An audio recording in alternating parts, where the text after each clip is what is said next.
भाई मोहतरम दोस्तों बुजुर्गों, नॉर्थ इस्ट इज्तिमा ফেব্রুয়ারি 7, 8, 9 ইংরেজি এই ইজতেমাৰ কাম আৰম্ভ হৈ গৈছে। ইনশাআল্লাহ আপোনালোকে সকলো সহযোগিতাত ইনশাআল্লাহ এই কামটো আৰম্ভ হ'ব। আমাৰ যমুনামুখ আমতলাত ইজতেমাখন অনুষ্ঠিত হৈছে। বৰ্তমানে মছজিদৰ কাম চলি আছে। ইনশাআল্লাহ আপোনালোকে যোনে য'ত আছে আহি যাব। ইনশাআল্লাহ ৰাতিপুৱা 9টাৰ পৰা কাম আৰম্ভ হ'ব। প্ৰতিদিন 9টা বজাৰ পৰা কাম আৰম্ভ হ'ব ইনশাআল্লাহ।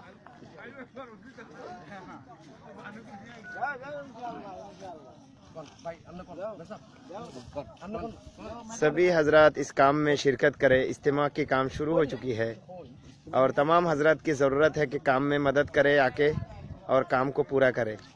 इसलिए कि हम अब जब हमारे जगह में इज्तिमा हो रहे हैं तो हमारी ज़रूरत है काम में अल्लाह की वास्ते हम सभी हजरत शिरकत करें, इस काम की मदद करें इंशाअल्लाह।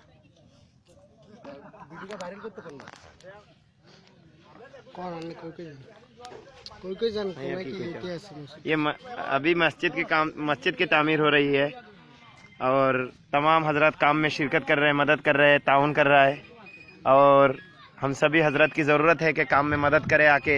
इसलिए हम अगर एक कतरा कतरा दरिया शुवत एक दो करके आएंगे इंशाल्लाह काम तमाम होगा, पूरा होगा इंशाल्लाह। हम सभी गांव से, बस्ती से, इलाके से, जगह से हम आए और वीडियो को ज़्यादा से ज़्यादा शेयर करें और दूसरे तक भाई तक पहुँचाए और अल्लाह के काम, दीन के काम के लिए हम आए, तशरीफ़ लाए इंशाल्लाह।